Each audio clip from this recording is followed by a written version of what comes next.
네, 반갑습니다 여러분. 조코피티브 조현일입니다. 자, 오늘 NBA 드래프트가 열렸죠. 이 와중에 뭐 여러 트레이드도 있었고, 특히나 뭐 픽다운 혹은 픽업 트레이드가 많았지만 또 선수가 간 경우도 있었고요. 또 프레드 밴블릿이 간밤에 휴스턴 로켓츠와 연장 계약을 맺기도 했습니다.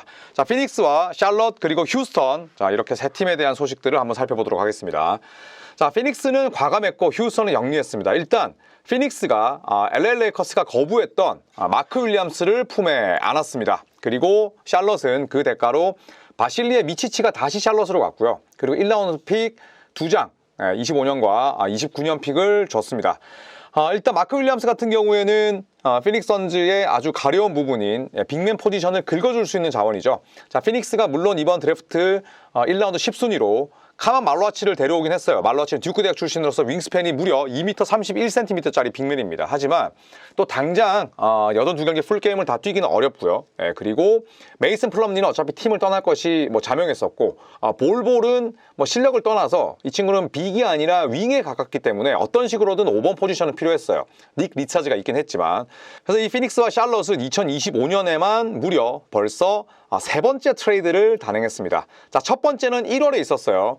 피닉스가 닉 리차즈와 2025년 2라운드 픽을 받는 조건으로 샬럿의 유서프 너키치와 2026년 1라운드 픽을 줬죠. 유서프 너키치는 그 당시에 감독과 사이가 좋진 않았습니다. 지금은 뭐 잘리긴 했습니다만 마이크 부데놀저 감독과 말도 안 섞는 사이였죠. 그러면서 결국 너키치를 내보냈고 또 1라운드 픽을 붙여줬어야 됐습니다. 그리고 리차즈를 데려왔었고, 두 번째는 2월에 있었죠. 피닉스가 코디 마틴, 바실리아 미치치, 그리고 2026년 2라운드 픽을 받는 조건으로 샬럿의 조시 오콕이 26년 2라운드 픽, 31년 2라운드 픽, 피닉스의 31년 2라운드 픽을 피닉스가 샬럿에게 줬습니다. 그래서 1월, 2월, 그 다음에 6월이니까 이 두 팀은 뭐 쉴 새 없이 서로 전화하고 지금 딜을 하고 있는 거죠. 자, 이로써 피닉스는 마크 윌리엄스라는 주전 빅맨을 데려오게 됐고, 그 대가로 간 선수는 미치치입니다. 미치치는 연봉이 세진 않지만 어쨌든 마크 윌리엄스와는 샐러리 매칭이 어느 정도 돼야 되기 때문에, 그렇기 때문에 미치치가 간 거고요. 자, 1라운드 픽도 붙여서 보냈습니다. 자, 결국에는 마크 윌리엄스, 샬럿 호네츠에서는 떠날 운명이었습니다. 왜냐하면 지난 2월 LA 레이커스와 샬럿 호네츠가 트레이드에 합의했었죠. 그러면서 레이커스가 1라운드 픽과 그 다음에 달튼 커넥트를 주면서 마크 윌리엄스를 받아오기 직전이었는데, 레이커스 쪽에서 이 딜을 일단 취소시켰습니다.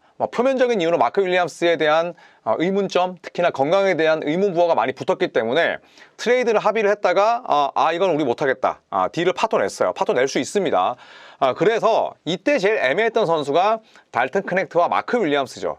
왜냐? 내 소속팀이 나를 매물로, 나를 버리면서 상대방 선수를 데려오려 했어. 상처를 입을 수밖에 없죠. 특히나 마크 윌리엄스나 달튼 커넥트 모두 다 루키 스케일에 묶여있는 베테랑이 아니기 때문에 아마 또 좀 심적으로도 많이 힘들었을 겁니다. 그런 부분들을 당연히 샬럿도 알고 마크 윌리엄스도 그런 부분에 대한 불만이 있을 수밖에 없으니 결국에는 마크 윌리엄스를 매물로 또 한 번 딜을 단행했습니다.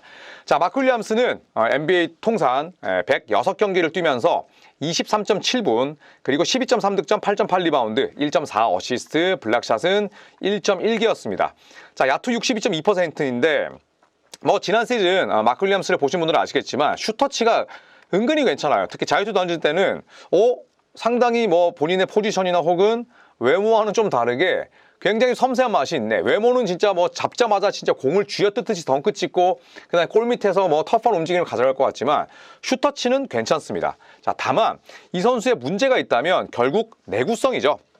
이번 시즌이 마크 윌리엄스의 루키 스케일 마지막 해입니다. 3년 동안, 즉 세 시즌 뛰면서 106경기, 106경기 결장도 아니고 106경기밖에 뛰지 못했어요. 루키 때 43경기, 그리고 2년차 때 19경기, 그리고 지난 시즌 때 44경기니까 레이커스의 그런 딜 파토가 이해가 안 가는 건 아니죠. 건강에 대한 의문부호가 워낙 붙기 때문에. 자, 그런데 왜 피닉스는 이 선수를 데려왔을까요? 일단 빅맨 포지션은 트레이드 및 FA 시장에서 품귀 현상입니다. 제가 누차 말씀드렸잖아요. thin이라는 단어를 썼다고. 그래서 이번 2025년 오프시즌 때 쓸만한, 데려올 만한, 눈독을 들일 만한 빅맨의 양이 굉장히 적었습니다. 그래서 피닉스는 픽을 썼지만 어쨌든 우리가 내보내는 샐러리 매칭의 샐러리 덤프가 바실리아 미치치라면 마크 윌리엄스 데려올 만한 거죠. 네, 그리고 피닉스는 말씀드렸듯이 픽 2장과 셀러리 덤프인 미치치로 주전 센터를 영입했습니다. 마크 윌리엄스가 뭐 106경기를 뛰든 106경기를 결장하든 어쨌든 샬럿의 주전 빅맨이잖아요. 네, 그래서 상대 팀의 주전 빅맨을 영입을 했고 윌리엄스는 새 시즌 106경기밖에 뛰지 못한 유리몸이지만 10순위 픽으로 카만 말로아치를 뽑았다면 충분히 출전 시간 양분할 수 있고 또 윌리엄스가 쉬어야 될 때나 아니면 윌리엄스가 쉴 수밖에 없을 때 말로아치에게 충분한 경험치를 매길 수 있다는 거죠. 그래서 말로아치 같은 경우에도 10순위 픽까지 내려오긴 했지만 기본적으로 윙스팬이 길고 또 듀크 대학 출신의 아주 똑똑한 플레이를 하는 아프리카 출신 선수고 리바운드, 그 다음에 뭐 스크린, 그리고 뭐 블락샷 굉장히 꾸준히 일을 잘 해낼 수 있기 때문에 저는 마크 윌리엄스와 말로아치가 겹치긴 하지만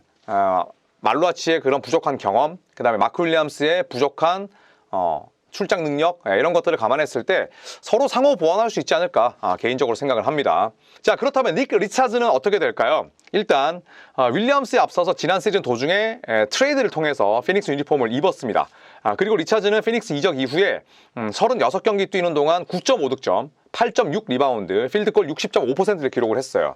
그러니까 샬럿 시절과 비교했을 때, 즉 마크 윌리엄스가 나오지 못했을 때와 거의 스탯 라인은 동일했지만 어쨌든 듀란트가 떠났고, 그 다음에 피닉스도 지금 또 데빈 부커, 그리고 뭐 브래들리 빌, 그리고 또 새롭게 올 메인 볼핸들러와 함께 전혀 다른 농구를 할 겁니다. 그렇잖아요? 감독도 이제는 뭐 바뀌었기 때문에.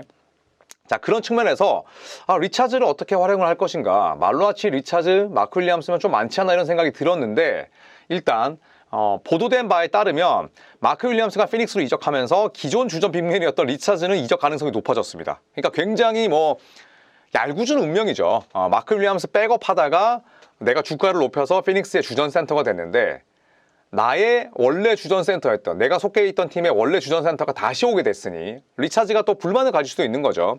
물론 뭐 그럴 만한 짬밥은 아니지만. 자, 이와 별개로 피닉스는 2025-26 시즌 리차즈의 연봉 5밀을 보장하기로 결정을 했습니다. 그리고 6월 29일 이후에 이 5밀이 책정이 되게 되는데 현지에서는 뭐 선수가 아니라 2라운드 드래프트 지명권 딜이 유력하다고 해요.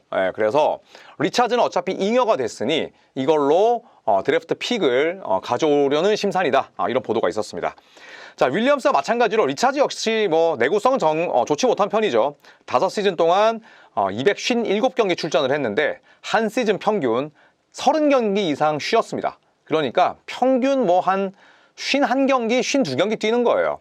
그렇기 때문에 뭐 리차즈나 마크 윌리엄스나 독인 객인이다. 그런데 말로아치가 있기 때문에 지난 시즌 때 유서프 너키치, 그 다음에 지난 시즌 막판에 닉 리차즈와 메이슨 플럼리보다는 마크 윌리엄스와 그리고 카만 말로아치라면 훨씬 더 업그레이드가 됐다고 보시면 될 것 같습니다. 자, 그리고 이제 휴스턴 이야기를 한번 해볼까요? 네, 케빈 듀란트를 품에 안았습니다. 네, 그것도 제일런 그린과 1라운드 픽 한 장만을 내주면서 아주 훌륭한 득점왕, 가려운 곳을 긁어줄 수 있는 선수를 데려왔는데 2025-26 시즌에 프레드 밴블릿의 계약은 팀 옵션이었어요. 플레이 옵션은 진짜 내가 정하면 되는 거죠. 나 그냥 옵트인 할래. 그냥 지금 시장이 얼어붙었고 나 그냥 뛸래. 아니, 나 옵트아웃 할 건데 FA에 대해서 단연 계약 맺을래. 선수가 결정을 할 수 있는 거고, 팀 옵션은 팀이 결정하는 겁니다. 말 그대로 야 밴블릿 나가. 우리 더러웠고 다시는 만나지 말자. 이렇게 됐을 때 선수는 FA가 되는 거고, 만약에 아니야 우리가 널 풀어줄 건데 대신에 연장 계약을 합의하는 조건으로 풀어줄게. 또는 그냥 아예 이 옵션을 실행시키는 거죠. 연장 계약 없이 그냥 1년만 쓸 요량으로. 우리가 지금 갭이어이기도 하고 좀 애매하고 그냥 1년만 더 쓰고 그때 또 뭐 헤어지던지 아니면 합시다. 그런데 프레드 밴블릿은 제가 방금 말씀드렸던 그 상황에서 두 번째입니다. 그 두 번째는 뭐냐면 팀 옵션 우리가 파기할 건데 다시 연장 계약 맺자. 그런데 놀랍게도 만약에 프레드 밴블릿이 팀 옵션을 실행해서 휴스턴이 25-26 시즌을 휴스턴 소속으로 뛰었다면 연봉이 44.8mm예요. 45mm라고 칩시다. 그런데 놀랍게도 팀 옵션 파기하고 밴블릿이 휴스턴과 맺은 계약이 2년 50mm예요. 아니 당장 다음 시즌 때 45mm 받을 수 있는데 2년 50mm를 맺은 거야. 이거는 진짜 저렴하죠. 연평균 25mm니까. 밴블릿이 물론 슛이 좋지 않고 기복이 있지만 챔피언 출신의 포인트 가드고 드래프트가 되지 않았지만 여기에다가 일반적으로 키가 작은 선수와는 다르게 수비력이 엄청 좋습니다. 여기에 뭐 경험치도 훌륭하죠. 그 다음에 라커룸 리더죠. 그리고 휴스턴에서 진짜 폭탄 처리했죠. 그렇기 때문에 와 2년 50mm면 휴스턴이 진짜 계약을 잘 한 거라고 저는 생각을 합니다. 자, 그래서 듀란트와 타임라인을 맞추게 되기도 하죠. 네, 케빈 듀란트 같은 경우에는 아마 1+1 계약을 맺을 겁니다. 그렇게 되면 연장 계약으로 그러면 듀란트에게 남은 계약은 2+1이 되는 거잖아요. 네, 그리고 프레드 밴블릿도 2년이니까 듀란트와 타임라인을 맞추면서 팀 친화적인 계약을 맺었다. 이렇게 정리를 할 수가 있습니다. 자, 그래서 한 관계자가 밴블릿 계약에 대해서 이렇게 얘기를 했어요. 2년이면 너무 짧은 거 아니냐 이런 질문을 받았죠. 그러니까 양측은 이번에 계약을 맺은 기간인 2년을 넘어서 더 오랜 시간 파트너십을 유지할 것이다. 그러니까 2년 뒤에도 휴스턴 로켓츠가 2년 동안에 듀란트가 있는 동안 타임라인 맞추고 네가 양보를 해줬으니까, 그리고 네가 나이도 안 많으니까 2년 지나고 나서 우리가 충분히 보상해 줄게. 이런 식의 파트너십을 맺었다는 추론이죠.